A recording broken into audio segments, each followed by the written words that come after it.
Halo anak-anak, selamat pagi. Apa kabar semuanya? Miss harap kalian tetap dalam keadaan selalu sehat dan tetap semangat. Nah, sekarang kita berjumpa lagi. Saya Miss Vero. Kali ini Miss Vero akan menjelaskan tentang pelajaran Bahasa Indonesia kelas 3. Yuk, diambil bukunya dan alat-alat tulisnya, kita belajar bersama. Nah, anak-anak, yuk kita ambil buku cetaknya yuk. Bahasa Indonesia kelas 3. Kita buka ke halaman 19. Kita buka bersama-sama. Udah pada yang ambil buku belum? Mana bukunya nak? Ayo ambil bukunya yuk, kita buka halaman 19. Nah, bukunya sudah dibuka kan, halaman 19. Yuk kita kerjakan halaman 19 yang bagian kuis. Nah, kalian kerjakan, ambil pensilnya. Pensil ya nak. Kerjakan halaman 19 langsung di buku cetak kalian ya. Nah, nanti kita bahas di video pembelajaran berikutnya. Nah, setelah itu mari kita buka bersama halaman 20 ya nak. Miss Vero akan menjelaskan tentang bagian-bagian wawancara. Oke, di video pembelajaran yang lalu kamu sudah belajar tentang wawancara kan? Ayo, siapa yang masih ingat apa itu wawancara? Mana tangannya? Kasih Miss, ayo. Miss mau lihat siapa murid kelas 3 yang pintar. Siapa tahu tentang arti wawancara? Wah, sudah pada lupa. Yuk kita buka bukunya sama-sama. Apa itu wawancara nak? Wawancara itu adalah, ayo apa? Ya, pintar sekali.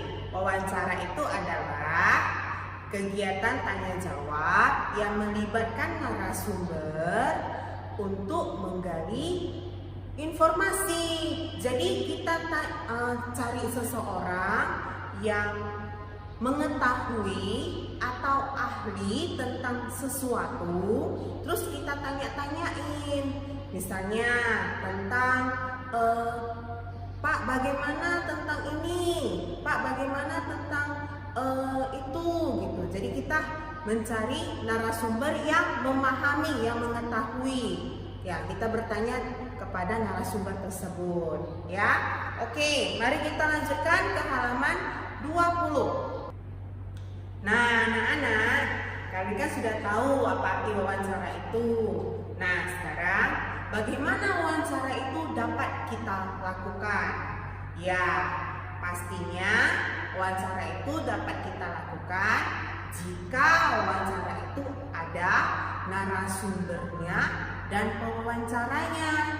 Ya, kalian tahu kan tadi narasumber adalah orang yang akan kita gali informasinya dengan beberapa pertanyaan yang diberikan oleh pewawancara. Ya, lalu dilakukan dengan bertanya langsung, baik melalui tatap muka, maksudnya bertemu, ataupun melalui media perantara seperti video call. Ya, hal-hal yang perlu diperhatikan saat kita melakukan wawancara antara lain kejelasan pengucapan kata saat melakukan wawancara. Ya, kata-kata yang kita ucapkan harus jelas.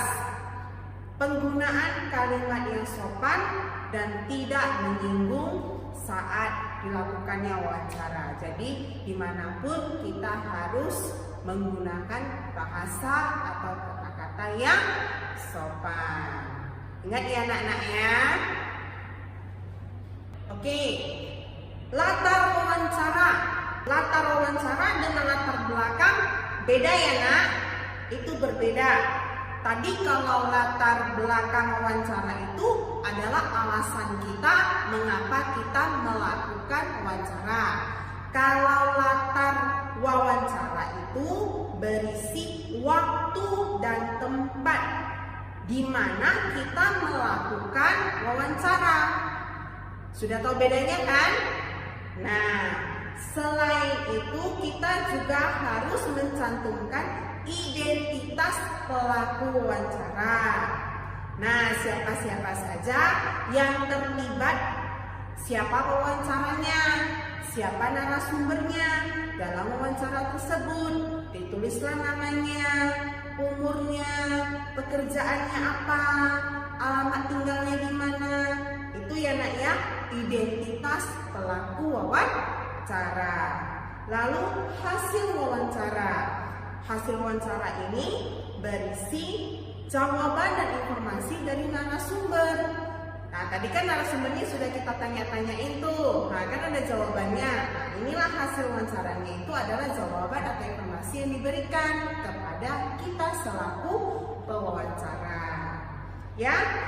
Lalu setelah kita lakukan wawancara itu, kita harus menyimpulkan simpulan wawancara, menyimpulkan jawaban atau informasi serta pendapat yang diberikan narasumber itu kepada kita.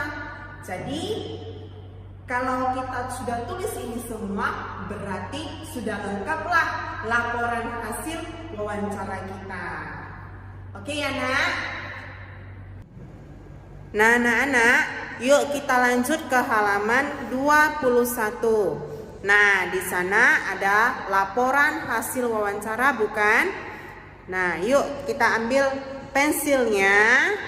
Sama-sama kita perhatikan halaman 21. Ya. Laporan hasil wawancara. 1. Latar belakang wawancara. Ya. Edo dan Rudi mendapatkan tugas dari guru bahasa Indonesia untuk mewawancarai narasumber.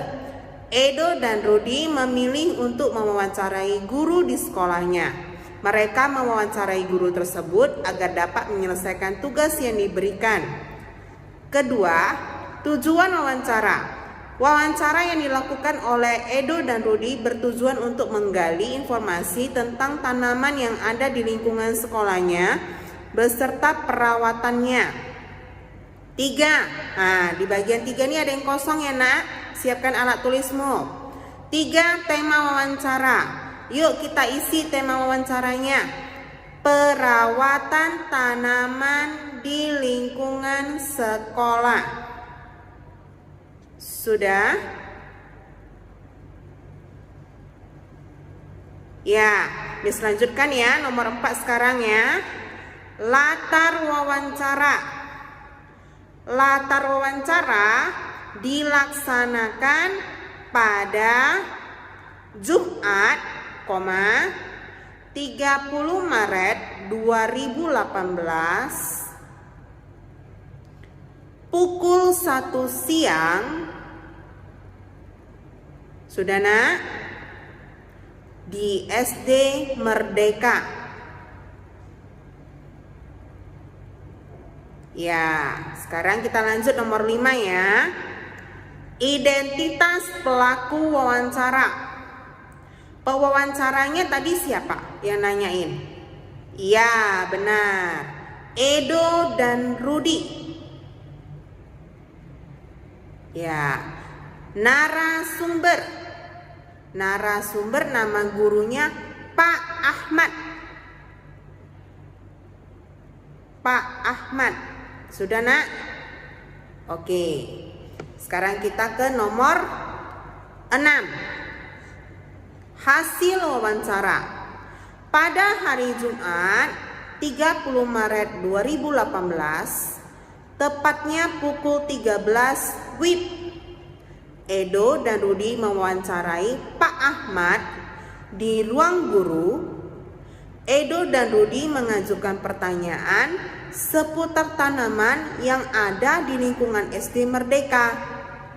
Menurut Pak Ahmad, tanaman di SD Merdeka ada 3-4 jenis. Sudah nak? Oke, lanjutkan ya.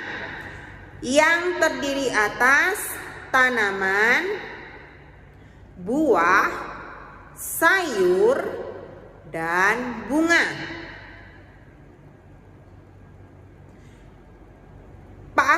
juga menjelaskan bahwa tanaman di lingkungan sekolah dapat tumbuh subur dan sehat karena perawatan yang baik dan benar. Perawatan yang dilakukan pada tanaman di sekolah yaitu dengan menyiram dan memberi pupuk secara teratur. Oke anaknya. Oke, kita lanjut ke nomor 7. Simpulan wawancara. Berdasarkan hasil wawancara dengan Pak Ahmad, Edo dan Rudi memperoleh kesimpulan bahwa tanaman yang dapat tumbuh subur dan sehat jika dirawat secara teratur. Cara yang dapat dilakukan untuk merawat tanaman diantaranya, oke nak, siap-siap ya, menyiram, memberi pupuk, dan menjaga lingkungan sekitar. Ya anak-anak, demikianlah video pembelajaran kita kali ini. Miss harap kalian tetap sehat dan tetap semangat.